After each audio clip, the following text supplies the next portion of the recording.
Welcome to the Wisconsin Wellness Podcast. I'm Lori Groh, your host, mental health therapist, and practice owner. Each month, we'll showcase a central theme and provide weekly practical hacks, inspiring interviews, and valuable advice from wellness professionals. Our aim is to help you streamline your wellness and mental health journey. So let's start the show. Hi, welcome to the Wisconsin Wellness Podcast. I'm your host, Lori Groh. Today we have attorney Kyle Kaufman, and just want to point out, Kyle and I have known each other for a long time, and I'm very excited to talk with him today. He's an attorney and a law firm owner at Hawley, Kaufman and Kautzer, and a real estate investor. Sweet. We'll talk about that later. Creator of the Meaningful Ideas Trading Club, Attorney Kyle Kaufman earned his law degree at the DePaul University College of Law in Chicago, Illinois, and started practicing law in 2005. Man. Right. I know. Man, it's been a bit then, right? It has. Yeah. And your law firm focuses on family law, correct? That is correct. Yeah. All family law, fairly new for us, but yeah, that's what we're doing. Excited to be here and talk to you, answer any questions I can to, help with the program and share a little bit about what we're doing and things that we are installing into our business and seeing what works and hopefully getting some success from that. So happy to share. Awesome. Yeah, I am really curious about that. And maybe we could start with some of that today because I work with a lot of lawyers, and whether it's with couples or somebody coming in to see me, and I'll be honest, I hear a lot of times that it's a cultural thing in the office where there's not a lot of time to sleep, or Right. the stress is so high that even when there's opportunity to sleep, that there might not be. So I'm curious a bit on what you're doing at your office that would help with some of that.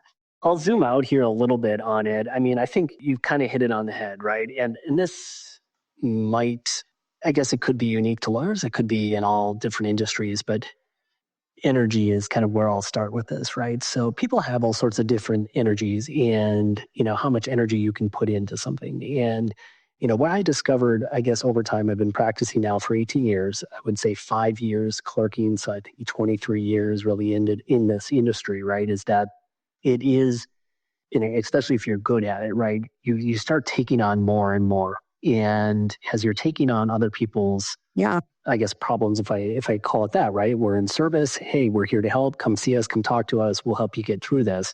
If you have one client, that's one thing. But as you add that on, right, it becomes that much more complex. And you start to find, especially over time, it's like going to the bank. Like if I put $1 in every day, it grows. And so over the course of 18 years, and you have 18 years now of many clients and many issues, and we're talking also with dealing with the complexities of other lawyers and judges and all sorts of different things.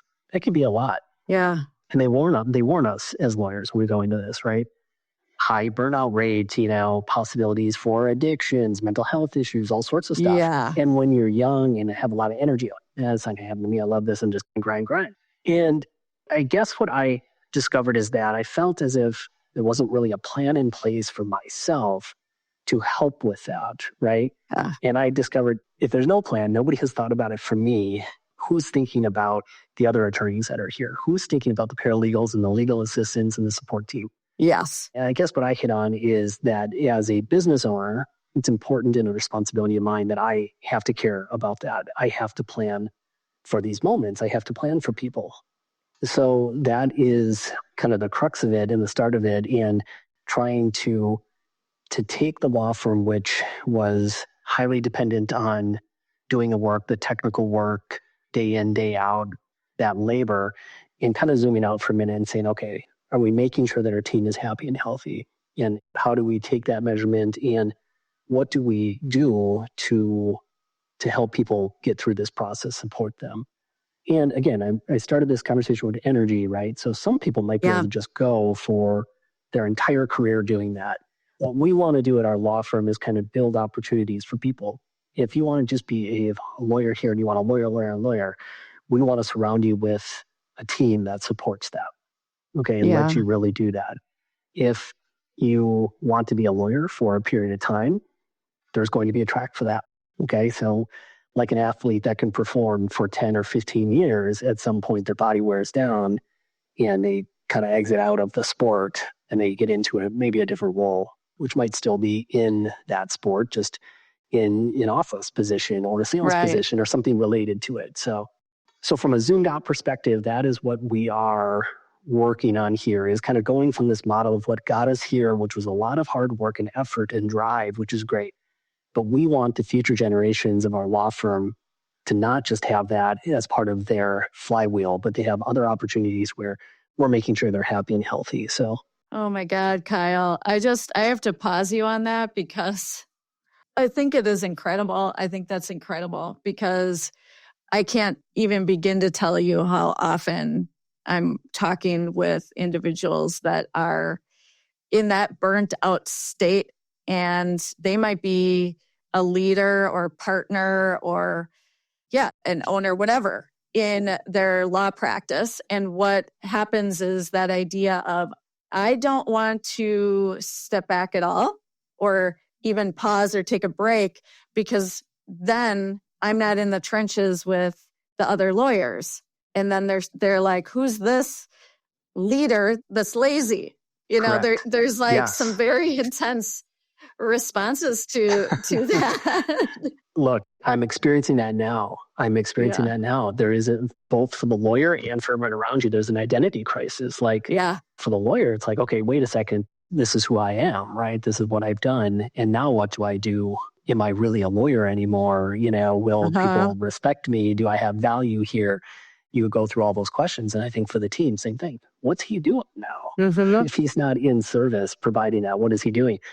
Fair questions, and it requires communication. That is the bottom line. You have to communicate it. I would love to talk to those lawyers.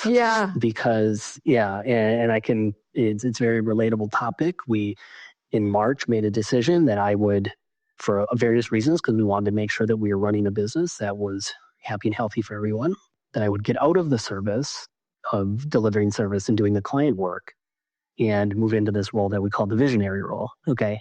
And that's been a rough transition, you know, which was to be expected. You know, a lot of those questions have come up and it's caused some ripples, it's fair to say. And we're managing through that, but staying the course of this longer term vision that I think within the next 25 years, this is something we can accomplish and build a great law firm that focuses on family law, making sure all of our employees are happy, healthy, compensated, well, feeling productive, feeling really like they're a part of something that's really great. So, and you know, Ryan Kautzer, my partner, he's fully supportive of it, which makes such a difference. He and I have been through so much together. It's actually amazing. Yeah. Going back to really the 7th grade is really when our friendship started. And, you know, we've had different iterations of what we're doing here at the law firm, but I think we are working really in concert to build something great. Kyle, we are really similar in how we're operating our businesses because my partner and I, we're coming up on our 12-year partnership. Congratulations. Thank you. It's a pretty big deal, right? To be working with somebody for that long and still feel like, man, we have each other's backs, right? So that in itself is just a gift, right? And there's this other side of it. We didn't really know what we were doing until, I guess, like we were going in a direction, but didn't really solidify this is what we want our practice to look like. We just knew what we didn't want for ourselves and our therapists. I just got off the phone with the therapist and I'm like, what do we need to work on? You tell me, do you want to see me more? Do you want more pretzels? You know, whatever it is. And she's like, I can't think of a single thing. And I said, well, text me afterwards because you might come up with something after. But that idea of the people that are working within Shoreside are so happy that they can't really even come up with a complaint is incredible because I never had a place like that where I worked and had that. It was the same hustle that you're talking about. I was seeing, oh my gosh, how many clients was I seeing a day? I mean, I was working close to 50, 55 client hours. Wow. And as a therapist, that's insane. not good. No. It was not good. And I was getting burnt out. And I was thinking, man, do I even want to be a therapist? I don't even know. Turns out I did. I did still want to be, but I just couldn't do what was being asked of me. And I loved that place that I worked at, but it was still like, this can't be it. Is that sort of where you were at too? Yeah, yes, it is. And, for a long time, you tried to do kind of both where it was balancing this out, right? Be the technician, doing the technical work, then try to operate the business and, kind of realize each one is only going to be as good as the time spent on it, right? Right. And at that level. And I felt like after 17, I'm on my 18th year of practice, that I was at a level where I was a really great attorney. And for me to deliver that great attorney service, I needed to have all this stuff kind of built around me so that I could just do that specialty. And if I could do that, then I could do the business stuff too. We just didn't get to the point as we were growing up that we had done enough of that. So we said, okay, in my lifetime as a lawyer, that might not happen. Maybe we'll come back to it. And the tail end, I'll do that. But I have to go out and make sure that the lawyers on the team have that. We have to find a way to make sure everyone is supported. They're able to focus just on that, right? Yeah. And use terms like vacation without consequence, take time off. Like you have to be able to take time in between your clients and review them. You just do. Yeah. So to your point, yes, I saw what was on the horizon. I felt like I bought a job for myself and is the best way to say it. And I was the problem and the solution because I thought I was helpful by doing the attorney work and helping to, I guess, deliver that service, which is great. I wasn't helping with everyone else. I was just concerned about me getting the work done that day. Yeah. And that wasn't a great business model. Yep. And that idea of trying to do all of the things, we know it. We know that that's not a great way to be, of like constant juggling and giving your attention to 8 different things at the same time, that's not very efficient, doesn't work well in the home, even, of like if 2 people are in charge of baseball practice, then there's going to be miscommunications. If somebody just takes charge of it all, then there's usually not too many issues, right? Yep. Right. Yeah. Correct. Yeah. And why does all this matter? Well, I think at the end of the day, for the clients, that we set out to say, we're here to serve you. Mm-hmm. We're not really serving our clients if we're distracted, if we're tired, if we're overwhelmed, if we're short with them on the phone. That's not the experience that they expect. And so ultimately, that's really the goal of it. Just like you guys are doing, creating a magical place. Somebody here called it a special place, which meant a lot to me, is staying focused on that, the client. It's there. We want to help them. We want to help our communities. And so, so we've got to make these hard decisions and get it right. Mm-hmm. Right. Help is just a click away with Shoreside Therapy's free 15-minute consultation. At Shoreside Therapies, they offer personalized therapy services that combine evidence-based techniques with genuine care and understanding. They provide various solutions to make the therapy process more accessible, including virtual appointments and assistance with insurance benefits. Their team of licensed therapists is dedicated to helping you build resilience and confidence while navigating life's challenges. Join Shoreside Therapies on your journey to finding inner peace and happiness. Go to shoresidetherapies.com for a free 15-minute consultation and discover the benefits of counseling. At Shoreside Therapies, again, shoresidetherapies.com, and schedule your free consultation right online. And going into that focus piece, right? People, if they're feeling that support and feeling like people have my back around me, 100% they're not going to feel burnt out. Like they might be tired, but they're not going to feel that burnt out feeling. And same with purpose, right? So if they have both things, I feel like that gives them a lot of strength and energy to keep doing what they're doing.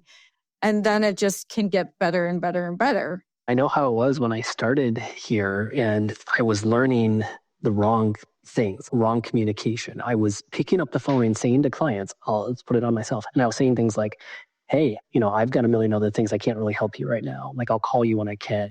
I'm not delivering great service to them. I'm being rude or short with them. We had our core values here, which are super important to us: being responsive, being approachable, right? Being dedicated, advocate, accountable. It's really hard for us to maintain all of those if you are just in a bad mood.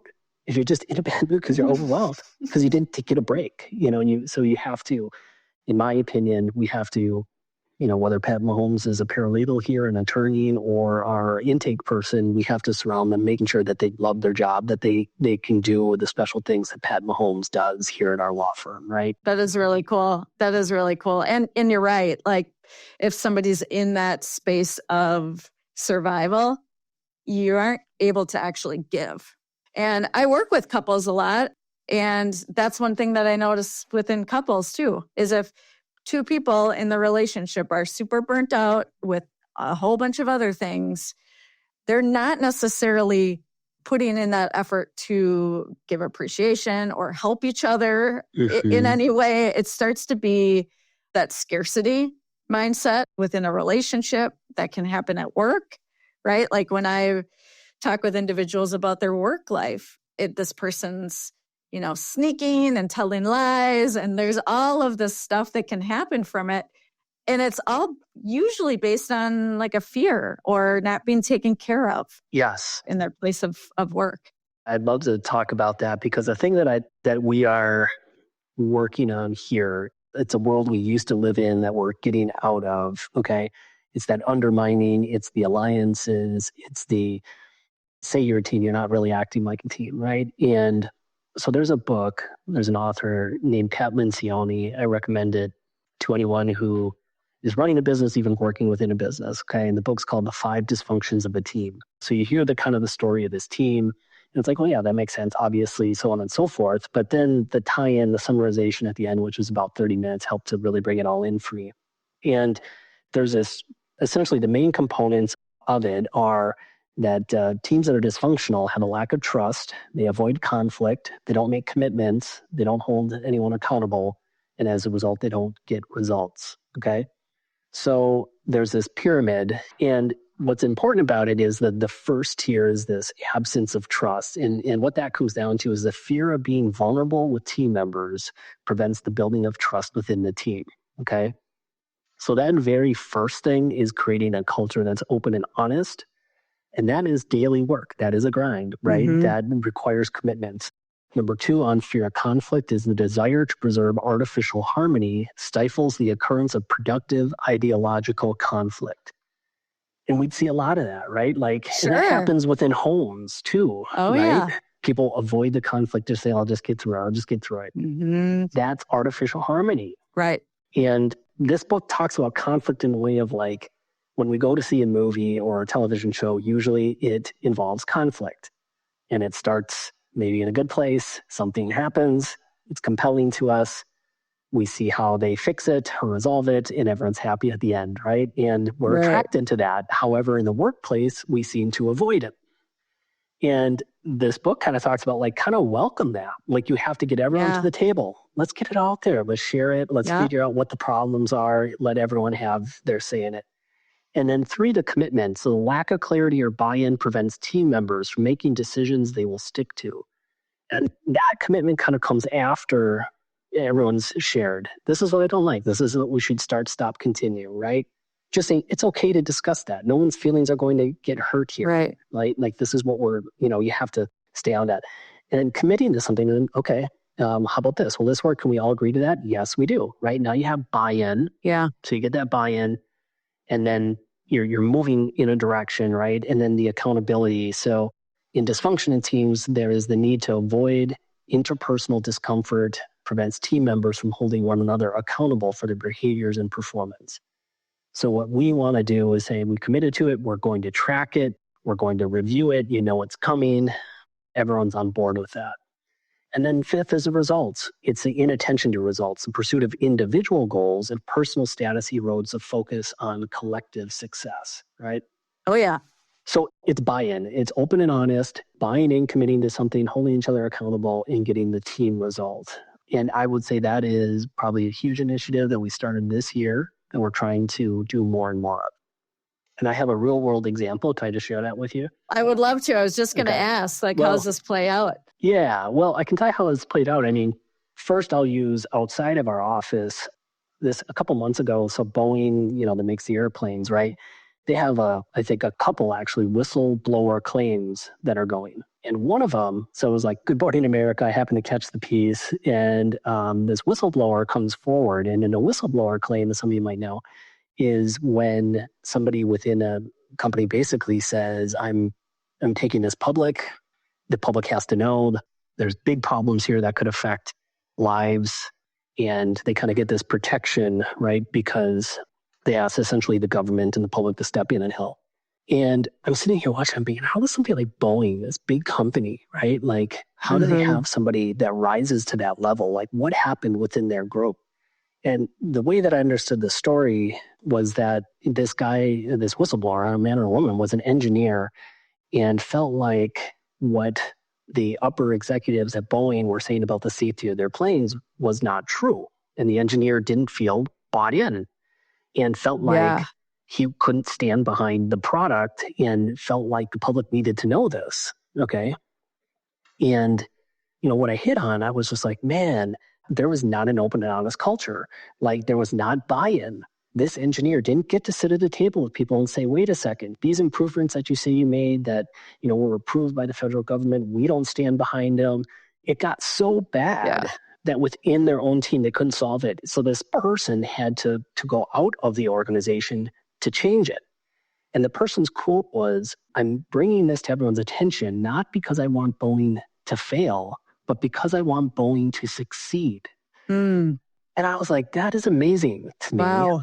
Okay. Yeah. I mean, that person loved Boeing so much that that's what they had to do. And it was a shame that they couldn't do it within their own team. Yeah. So I was very proud of our team because, as I said, we went through some of these transitions in cases and things that were happening.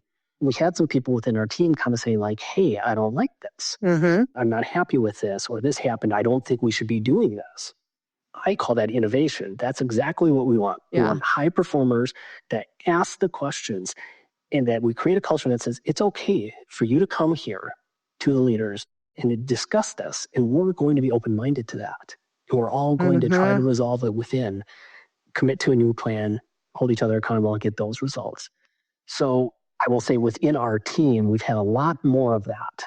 Okay. Whereas in the past, it might have been two employees off in a corner saying, no, I don't, Right. Yeah. And this is just the start of it. So if we're going to do this for the next 25 years, I can only imagine how powerful it will be. You're allowing for that open-ended conversation. And I think sometimes people in general, right, there's going to be a little bit of difference. Some people that are naturally able to speak up and say like, oh, this is what I think and what I feel, and that's can be great, right? And then there's other people that have more of that tendency to pull back and maybe not share it to even the people around them. That I have all these thoughts, maybe I'm saying to my partner about all of this, but just feeling that I think it's fear, right? Like fear of saying what's on their mind because of being in the outs, being emotionally outcast, losing a job. There's all of these risks that somebody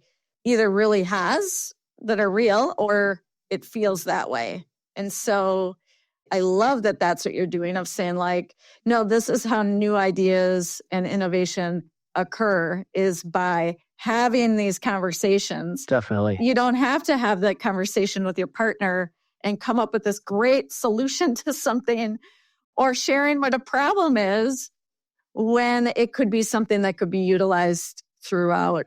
Right, because you just did it with that therapist that you were on the call with, right? You're like, hey, what's working? What's not working? What do you need? If you don't ask and you don't create that, like I care about the experience that you have, your delivery of your service to our patients, right? you've created that right there. And now that person shares that. It doesn't mean that you have to agree with all of it, but you're going to listen to it or have your own version or discuss it, or this is why we do it that way, or this is why we do it, but maybe we can do it a different way. Maybe you're right. I know that my reference points, my experiences in the past were that when I said, why do we do this? Why that? Why don't we have this? Ask those questions. I was told, go sit down. Yeah. Yeah. Not for you. This is the way we do it. Yeah. Go to work. Didn't like that. Yeah. Yeah. I wouldn't like that either. Because it's a couple of things. It's saying you're not important, right? Maybe when you're, at this level, then I'll ask you some questions. But the reality is that those ideas can come from anyone at any time that could be useful. And that stuckness in the way things are is what creates really a feeling for individuals of feeling themselves stuck in that environment.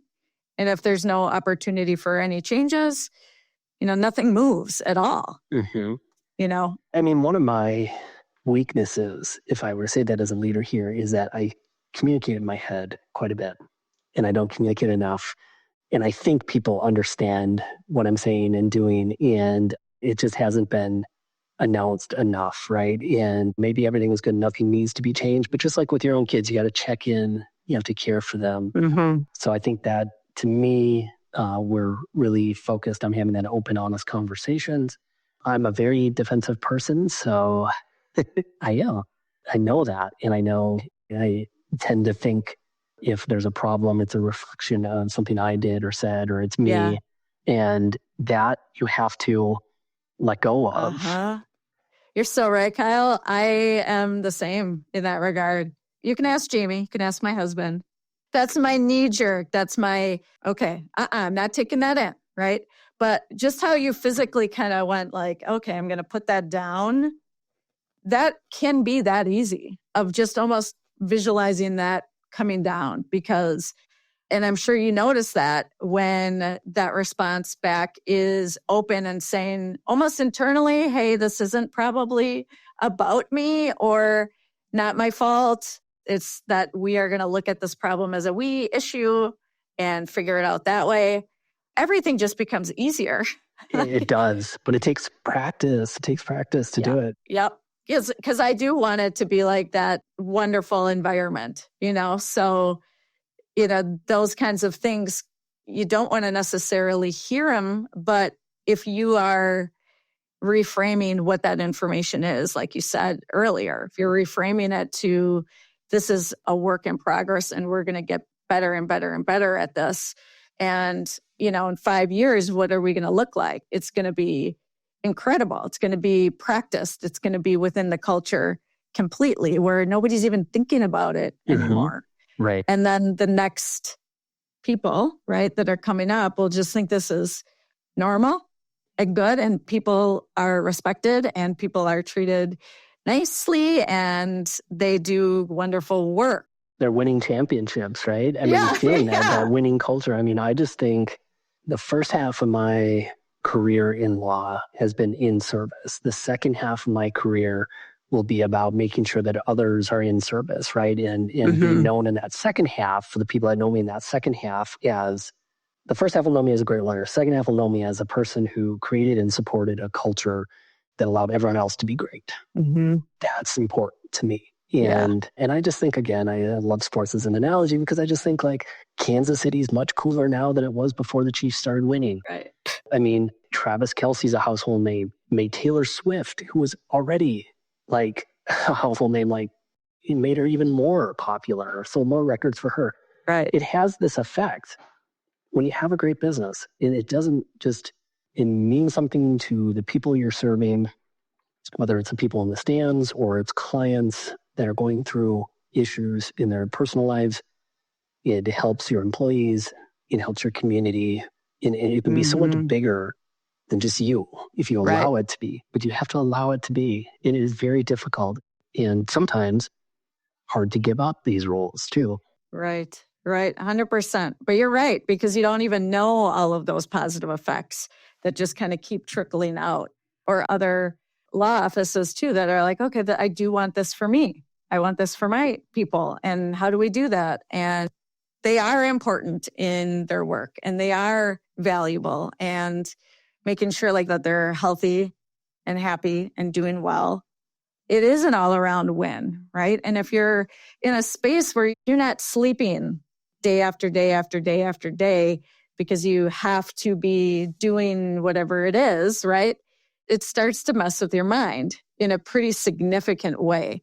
And there's a culture with lawyers too, because a lot of it is by the billable hours. I'll just work all the time. A lot of lawyers like working, and counselors do too. We like it and we enjoy it. That's why we got into it. So I get that. But there has to be somebody that says, you put up enough shots today. I need you to come back tomorrow. So you need to go home. Some people will put in more than others. And again, that's an energy thing, right? Everyone has different capacities and they can take on, but you have to know that person and have that right mix in place. It can't just be that's how business gets done because you just walk around the clock. It's just not sustainable. And if you build that system, what happens when that person is injured, whether it's physically or emotionally, right? Or lack of sleep, and now they cannot perform essentially. What do we do now? So it's important that there's some processes in place, some oversight, some accountability. There is, I will say, among lawyers, there's a sense of like, I'm a lawyer, so there's a lot of pride behind that. And lawyers that are not lawyering, you're like back to our original conversation, what is that person doing? So yeah, we got to work through that. What would you say to someone that's running their own business that's struggling a bit with that idea of creating more of a culture of wellness within their business, their company? Because the financial piece is always going to be, or it seems to be, a deciding point of, okay, we can either make a lot of money or we can all have good health and be well rested. Yeah, I would say, first off, decide. Yes, thank you for that question. I'm just kind of trying to reflect on that a little bit, but I think you really need to decide what kind of business you want to have. Then from there, you have to communicate that when you're hiring people, when you have people on your team. It's really important if you're starting a business. So I guess what I've learned is I didn't intend to start a business. That wasn't how I got here. It was kind of expected that we would do it. I mean, both myself and my current partner, we went to just be lawyers. We just wanted to be lawyers. We weren't really asked. I think because we were good at lawyering and felt like, well, you could take that on, then we started getting handed other responsibilities. And suddenly it became, okay, this is moving into more of an ownership partnership situation. And then we got to a point where partners, retiring, and we're going to buy them out. And what else? What do we do? Well, let's take it on. So I think when you're starting a business, you have to decide I'm starting a business, and then this is what the business is. When you start as a technician because you're good at something, what you do is you just start tacking things on. Well, now I need this done. Now I need this done. It's really hard to unwind that. So our challenge might not be the same challenges that others have. And Ryan and I made a commitment that the employees that were on board, we were like, okay, well, we're not going to just scratch and start all over. We want to keep what started and we'll just fix it and stuff like that. But I think it's important. There's a few good books. Traction by Gino Wickman is an excellent book. It helps to simplify business, Tractation, Traction. So I recommend reading that. And this book, The 5 Dysfunctions of a Team, are great ways to get started. I'm happy to connect with anyone who's listening to this program, who's dealing with business, complex issues or trying to figure things out. And I love to brainstorm with people and help people. Your situation is probably different than ours, so it's not going to be exact. I do run a weekly live program called the Meaningful Ideas Trading Club, and we focus on personal development and professional development. It's always live via Zoom, and then we're on Facebook Live too. That's a place to come into and connect there. But just a lot of resources out there. I think you have to have daily habits and routines, both yourself, personally, and then professionally. Just keep learning, keep going out there. There's not one book or one speaker I love that. Always be learning, always be curious and seeking out more information on how to have our businesses run more successfully and for us to feel better, because ultimately that is the most important thing. Thank you so much, Kyle, for spending time with me today. And yeah, I love checking in to your weekly live program. So check that out, Meaningful Ideas Trading Club. They also have that on YouTube, so you can also watch that there. Thanks again, and talk to you soon. Thank you for joining us today on the Wisconsin Wellness Podcast. Remember, your well-being is a priority, and we're here to help support you every step of the way. If you've enjoyed today's episode, don't forget to rate, review, and subscribe to our podcast for more inspiring content on health and wellness. You can also join our Facebook group to connect with Wisconsin wellness providers by clicking the link in our show notes. Take care of yourself and remember that your well-being is a journey, not a destination. We look forward to you joining us again next time on the Wisconsin Wellness Podcast. Until then, stay well and stay inspired.